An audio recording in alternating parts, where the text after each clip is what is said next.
O ministro Paulo Guedes, na semana passada, criou um alvoroço porque ele fez uma palestra e aí ele chamou lá o funcionalismo público federal de parasita, que está matando o hospedeiro, né? A parasita está maior do que o hospedeiro dela, porque claro que sempre teve privilégio. Ele falou uma grande verdade, hoje me parece que já está se desculpando, não tem que se desculpar, porque aquela história, quem diz a verdade não merece pancada, ele falou um tema proibido, que nem a ministra Damares lá da família, falando aí sobre abstinência sexual.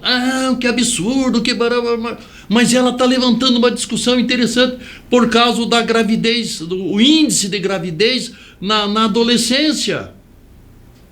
É um fato real, chamando a atenção dos pais, chamando a atenção da juventude, chamando a atenção da sociedade contra tudo o que acontecia no tempo passado aí, aquela organização criminosa que estava governando o país, chamado PT, né? Então, a ministra está chamando a atenção da sociedade. O ministro Paulo Guedes levantou uma questão real, porque a classe do funcionalismo municipal, estadual, federal, é uma classe que se privilegiou de tudo, né? Claro, já estão sendo cortadas muitas coisas. Por exemplo, então, 5 anos, o cidadão tem férias de 90 dias. 10 anos de 6 meses. Não tem mais, mas tinha. Aposentadoria integral. Aí, para o servidor público, a aposentadoria é um prêmio. Para quem está na iniciativa privada, ele se aposenta e tem que continuar trabalhando, porque a aposentadoria, via de regra, é menor do que o salário que ele recebia. E o que seria natural, na ordem natural das coisas? O servidor, o trabalhador da iniciativa privada, ter privilégios, e não o servidor público. O servidor público, a fonte da onde ele recebe o salário, é o dinheiro do povo.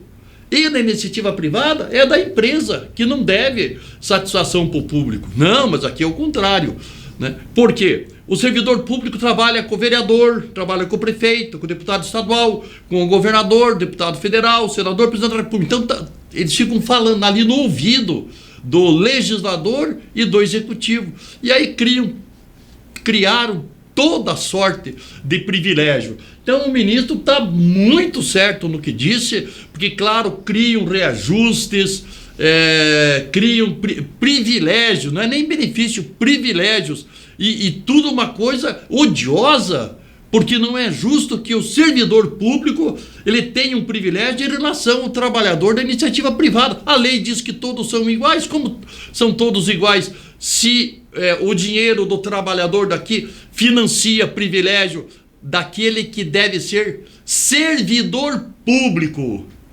Mas, na verdade, ele é um servidor do Estado que se beneficia, se privilegia do dinheiro do público. Isso não está errado. Então o ministro apenas falou a verdade.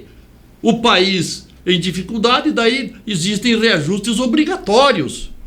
E reajustes que abrem rombos no orçamento do país. Porque todo mundo quer que se conserte o país, mas ninguém quer que mexa no seu privilégio. Daí não está certo. Então, o ministro, que está sendo um grande ministro, né? Ele e o Sérgio Moro são os 2 ministros mais vistosos do governo Bolsonaro, e ele apenas disse uma grande verdade. Doeu? Doeu, mas tem que doer onde existe esse privilégio.